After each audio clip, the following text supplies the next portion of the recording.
Hello, how are you?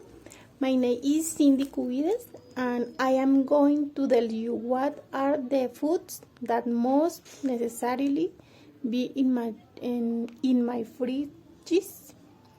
First, everything that is fruit, such as tree tomato, guavas, strawberries, mango, blackberries, soursop, etc.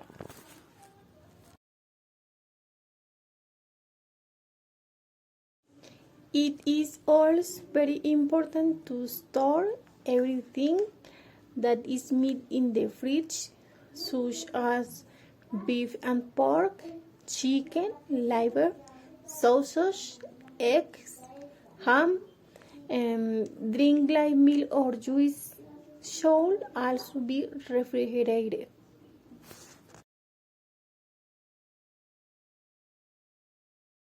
In my house, we usually keep objects that are hardly used.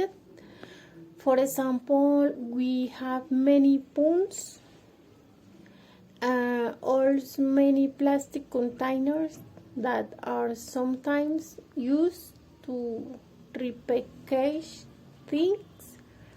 My house is small, so it has few rooms, although many people live there. That's why we don't not receive many visitors.